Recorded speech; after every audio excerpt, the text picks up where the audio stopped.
Dorime, interimo ad appare dorime, ameno latire.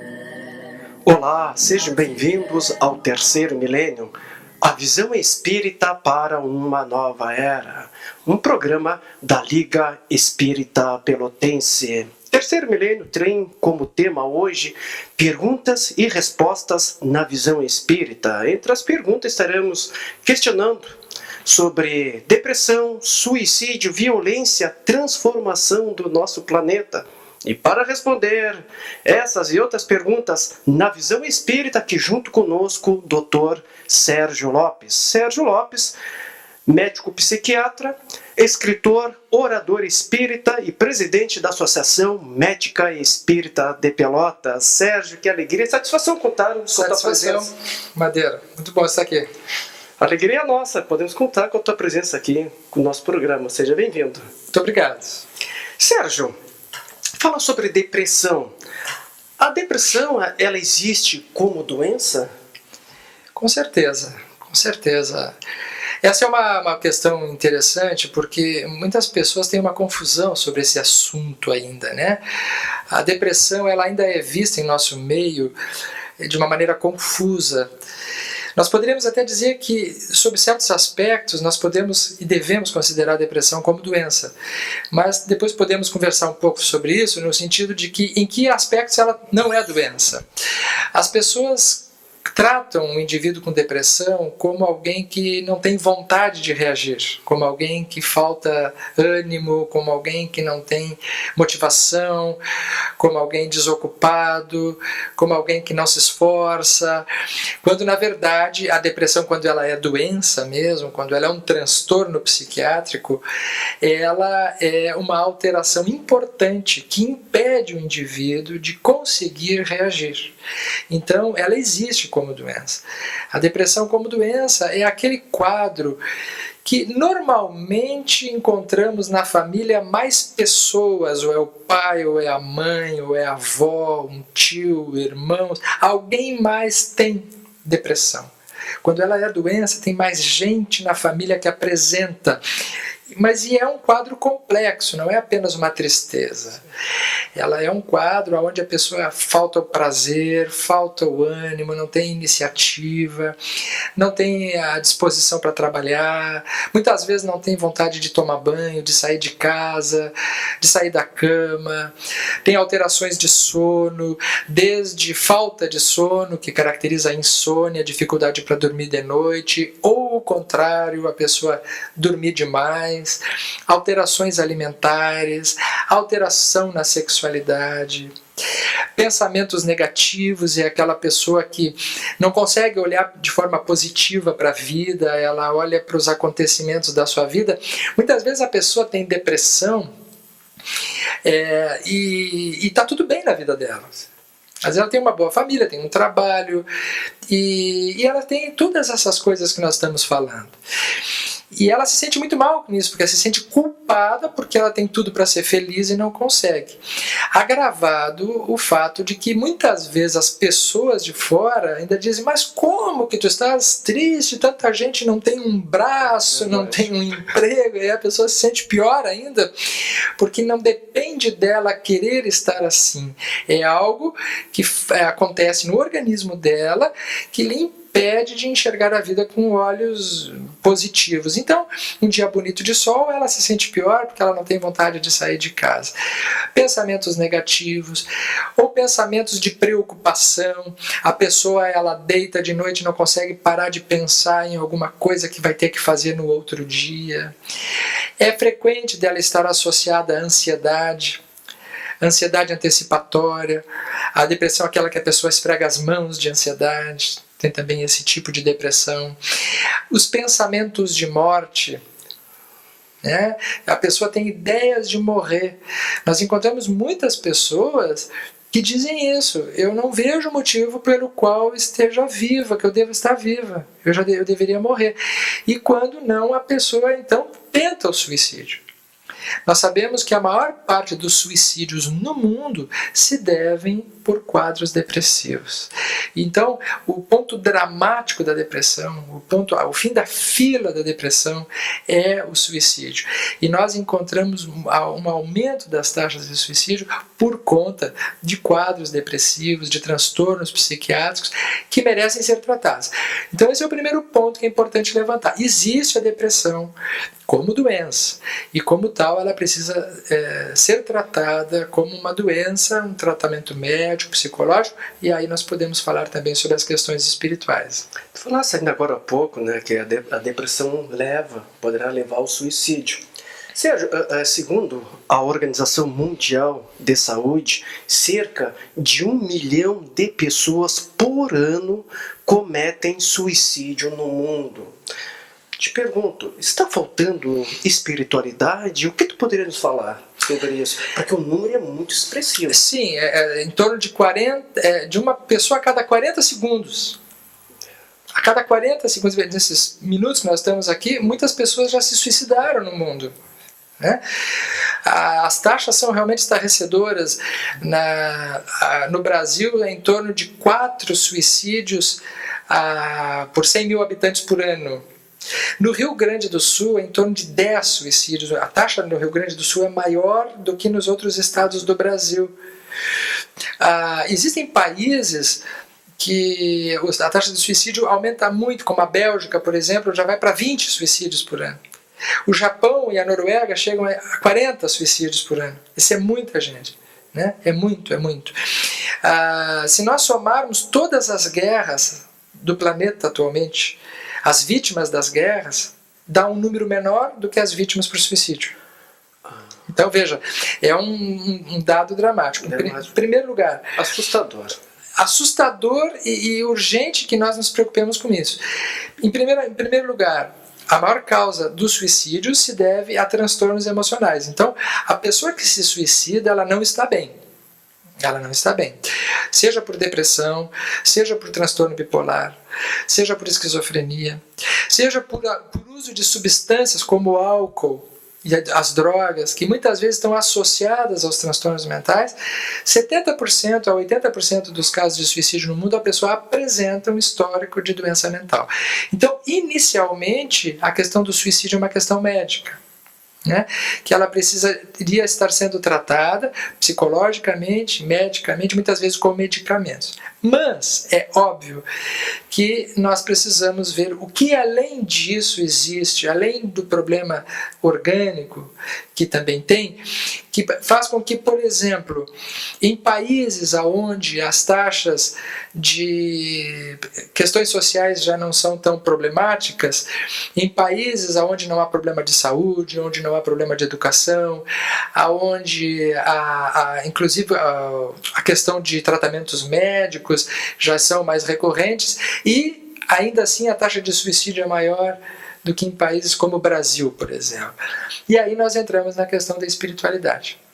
As pesquisas demonstram hoje que as pessoas que apresentam espiritualidade, que têm fé, que se dedicam a alguma religião, não necessariamente espírita, mas alguma religião que a pessoa realmente acredite numa vida superior, que tenha um exercício da sua espiritualidade, essas pessoas apresentam menos depressão e elas apresentam menores taxas de suicídio.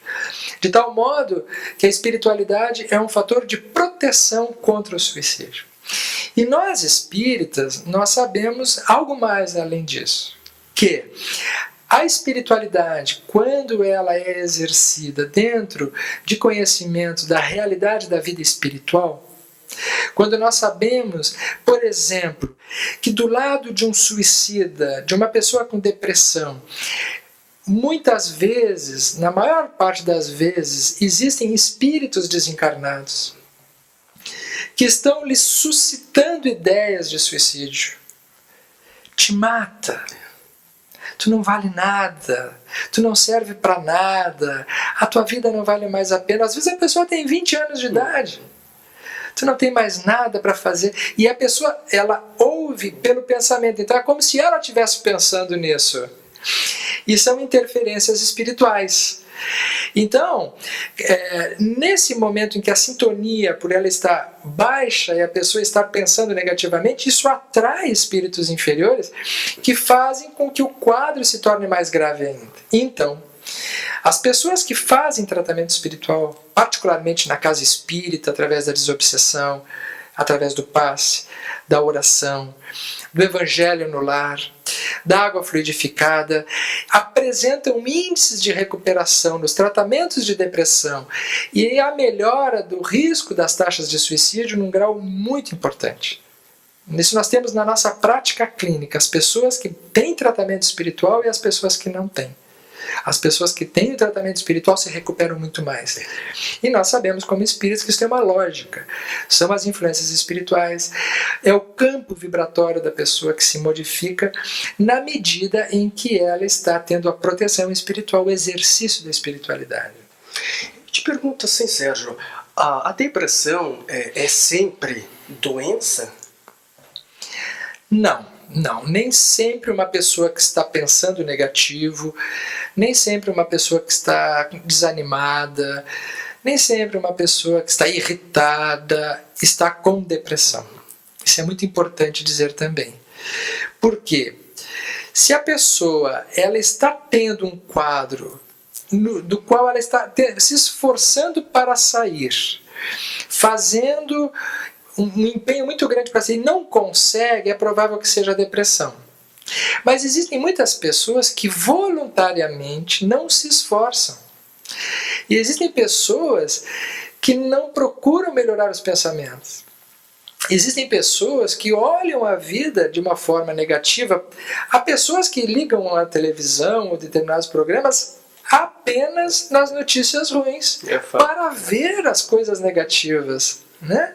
Então, essa é uma outra questão. Se a pessoa no final do dia estivesse se sentindo mal, estivesse se sentindo abatida, ela não vai resolver isso com um antidepressivo. Diferente da outra anterior, que talvez precise tomar um antidepressivo. Mas ela vai precisar mudar a atitude mental. Então, existe um número muito grande de pessoas. Isso é uma questão muito importante de nós falarmos para os telespectadores do teu programa, Madeira, porque assim, existem pessoas que precisam estar tomando remédio e não estão. E existe muita gente que está tomando remédio e que não precisaria estar tomando. Como diferenciar? Se o indivíduo ele está tendo uma prática espiritual, está tendo uma vida positiva e estiver tendo problemas de ânimo, de não se sentir bem, ela deve procurar um tratamento médico e deve fazer um tratamento medicamentoso muitas vezes, com orientação, obviamente. Mas se a pessoa ela não está fazendo nada para melhorar, se ela está levando uma vida com escolhas equivocadas, nós vemos muitas pessoas fazendo escolhas muito erradas. Andam com pessoas erradas, vão em locais errados, pensam errado, vivem errado, escolhem errado. Agem errado, vivem errado. Então, essa pessoa ela vai se sentir mal, não adianta tomar um comprimido, o problema dela não é químico, o problema dela é espiritual, é mental. É de escolha própria. Com tudo isso que tu vem nos dizendo, nos informando, Sérgio, em que doutrina espírita ela pode auxiliar, ajudar, contribuir? Em que a doutrina espírita pode contribuir? Nos mostrando a realidade espiritual da vida. No momento que nós entendemos que a nossa vida aqui tem uma finalidade de crescimento espiritual, nós temos que fazer um equilíbrio de valores na nossa existência. Um equilíbrio de valores. O que é mais importante na nossa vida aqui? É a roupa que a gente usa? É o que a gente pode comprar com dinheiro? Isso é importante também. Agora, o mais importante são os investimentos interiores. Porque, em última análise, nós nascemos aqui para evoluirmos, para crescermos espiritualmente. E de uma hora para outra a gente pode não estar mais aqui. Quantos estão nos ouvindo agora nesse momento que já não perderam alguma pessoa que estava até ontem aí? E a gente só para pensar que a nossa vida definitiva não é aqui mesmo quando acontece uma coisa dessa. Coisa que a gente não gosta muito de pensar. Mas a gente tem que pensar.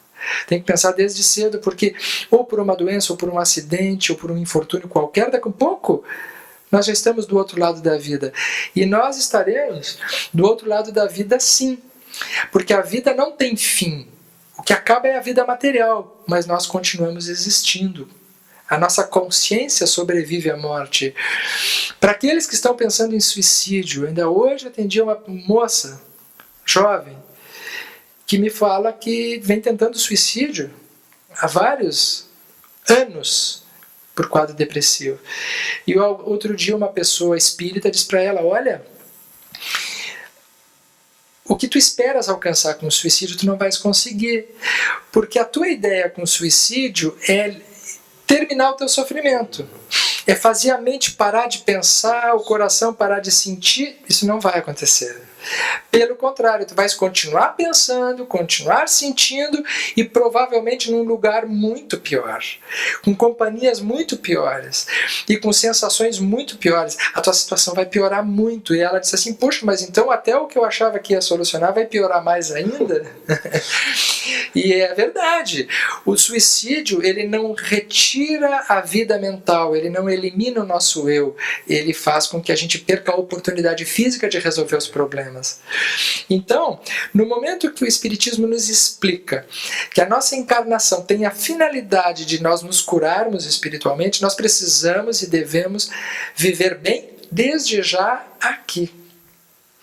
De vivermos bem sob o ponto de vista material, social, mas principalmente espiritual. E isso faz uma revolução na nossa vida. Né? Por quê? Porque se eu tenho determinados propósitos e eu enxergo a vida de uma maneira agora mais ampla, dentro de um contexto espiritual, dentro de um contexto evolutivo, eu naturalmente começo a selecionar as minhas escolhas. Aí aquilo que eu vou precisar de tempo para me dedicar para coisas fúteis, eu deixo de lado e passo a me dedicar para coisas positivas. Aí aquela amizade, aquela pessoa negativa, aquela pessoa fofoqueira, aquela pessoa maledicente, a gente vai deixando de se encontrar tanto. Deixa um pouquinho de lado, né? Não precisa se encontrar todos os dias, passar todo fim de semana junto, deixa ela de lado. Tem um afastamento. Um afastamento necessário, começa a conviver em outros ambientes. Isso promove uma modificação na psicosfera. Psicosfera é como se fosse o nosso ar espiritual em torno. A pessoa, através da doutrina espírita, aprende a fazer o evangelho no lar, uma vez por semana, um horário certo, durante 20 minutos mais ou menos, uma página evangélica junto com a família, lê um livro espírita, faz uma oração, pede proteção para o lar, isso modifica o ambiente da casa, os relacionamentos começam a se modificar dentro de casa, as pessoas começam a ter menos atritos. Deve estar perguntando, mas resolve tudo? Não, não resolve tudo. Mas resolve muita coisa que antes não estava sendo solucionada de outro jeito. E essas questõezinhas menores que vão sendo solucionadas servem de base para as questões maiores se resolverem também. Então, a doutrina espírita ela é o nosso mapa mais moderno que nós temos para levarmos uma vida mais saudável. E nesse sentido, então, ela é fundamental para a equação de determinados problemas emocionais. Porque a fronteira entre o que é emocional e o que é espiritual ela é muito tênue. Né? Uma pessoa que esteja perturbada espiritualmente, ela vai ter alteração dos seus neurotransmissores também. Se ela tratar apenas medicamente, vai ser insuficiente, ela vai ficar tendo um processo limitado de melhora, ela vai ter uma melhora relativa. Mas se ela tiver um tratamento espiritual concomitante, uma vida espiritual, ela vai ter uma chance de recuperação plena das suas situações emocionais. Então, para todos nós, seja para quem tem depressão ou não, a espiritualidade é a ordem do momento, é a vez do momento. Nós estamos assistindo isso na televisão, não apenas nós espíritas, né? Não. Sérgio, estamos sim, observando várias mudanças, né, no nosso planeta, né, mudanças geográficas, sociais, mudanças políticas, também mudanças religiosas. O mundo passa por uma transformação, o nosso planeta passa por essa transformação? Isso já estava previsto. Allan Kardec, na sua obra No Evangelho segundo o Espiritismo, que o ano que vem completa 150 anos, e posteriormente, nas suas obras em geral, Kardec ele dedicou a escala dos mundos, na Gênese, para nos mostrar que os planetas eles têm estágios evolutivos. E a Terra ela estaria passando nesse momento de um planeta de provas e expiações para um planeta de regeneração. Coisa que não se dá em 2 meses, nem em 2 anos. Se dá ao contrário de decênios, até séculos. E nós estaríamos, alguns autores espiritualistas e espíritas, grandes médiuns também, têm reafirmado que nós estamos no centro, num vórtice de uma grande transformação planetária. E por conta disso, essa eclosão de contrários que estão acontecendo no planeta. Numa semana nós assistimos manifestações onde indivíduos batem e agridem. E no dia seguinte uma pessoa vem e coloca 3 milhões de pessoas na rua sem incidente nenhum, lançando uma mensagem de paz, mostrando extremos. Que no planeta nesse momento existe algo que está caminhando para o bem e algo que está caminhando para o mal. Extremos. Pessoas apontando que o ser humano pode ir por aqui, outras podem ir por ali. A escolha é nossa. Só que o que se passa no planeta nesse momento parece que é algo assim. Está havendo uma verdadeira faxina no planeta. E se a gente entra numa casa no momento que está havendo uma faxina, a gente olha assim, está piorando. Com certeza, né? Aquele armário que estava parado, aquela cama que estava com os lençóis há muito tempo sem mexer, se mexer nele, levanta uma poeira danada. Se a pessoa que estava fora e chega naquele momento assim, mas está muito pior. É o que a gente diz. A impressão que dá é que está piorando. Então quem olha para o nosso planeta nesse momento diz assim, não, mas está pior do que era antes. E tem razão, no sentido da visão imediata. Mas é um processo de faxina. Na faxina a gente piora o ambiente para depois poder melhorar. Porque é preciso mexer as peças de lugar. Se a gente não movimenta as peças de lugar, não se modifica a paisagem. E nesse instante agora nós estamos passando por essa faxina planetária para conseguirmos chegar no momento de limpeza, então seria a regeneração do planeta. Tomara que não demore. Não, tomara. A gente não morra da faxina. Tá certo. Sérgio, na questão da violência, há um aumento significativo da violência na nossa sociedade. Será que a humanidade ela está passando por um processo, no caso, por um retrocesso nos caminhos da evolução? Então, passando por esse retrocesso, porque as pessoas têm dito, não, para aí, o mundo está perdido, porque as pessoas boas estão dentro de casa, estão presas, né? E nas ruas a violência anda solta, né? Estamos passando por um retrocesso na nossa evolução humana? Eu acredito que não. O ser humano sempre foi muito violento. O ser humano, historicamente, apresenta uma história de barbárie, né? Nós temos as grandes guerras, nós temos os períodos medievais, onde o ser humano foi capaz de infringir grandes torturas e sofrimento ao seu próximo. Então, o que nós estamos assistindo hoje não é diferente do que sempre existiu. O que existe hoje é uma sofisticação tecnológica, um número muito maior de pessoas e uma velocidade de informação que chega mais rápido. O que acontece no outro lado do mundo agora, nesse momento, em 5 minutos ou menos, a gente está sabendo aqui. Isso dá uma impressão de que os fatos aumentaram, de que os fatos estão mais intensos e mais graves. São os mesmos fatos, com uma velocidade de notícia maior e com um volume maior, talvez. Agora, é claro que o ser humano ele apresenta essa índole de agressividade dentro de si que ele vai precisar, com o tempo, dominar.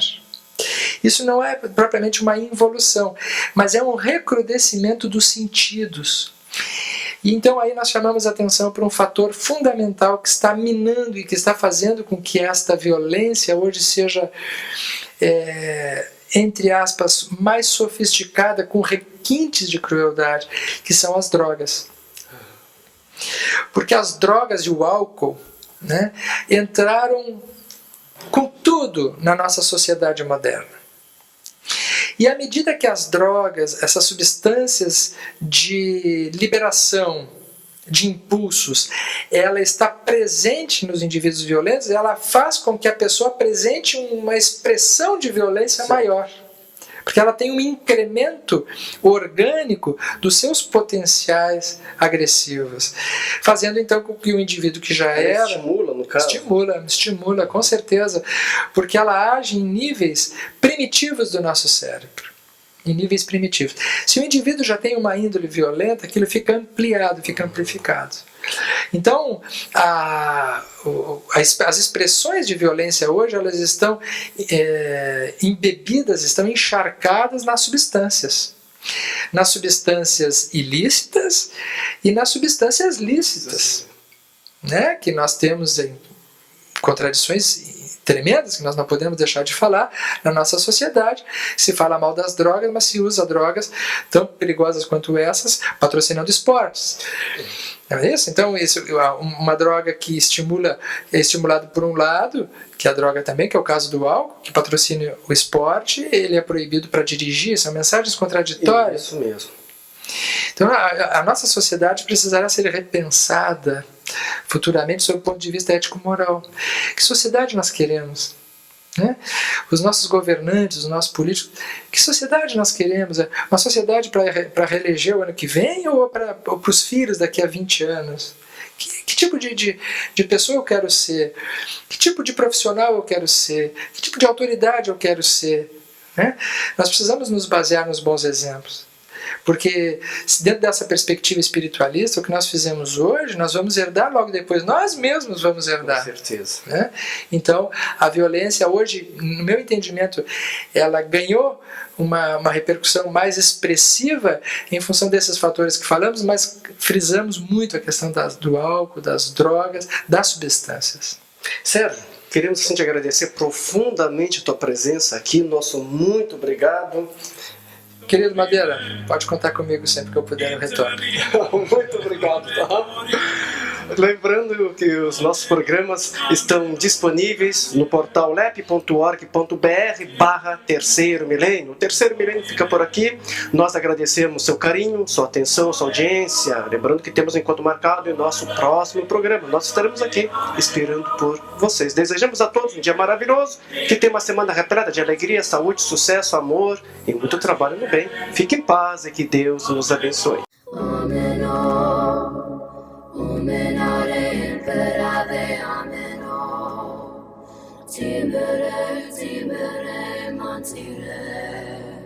Mantire mo, ameno.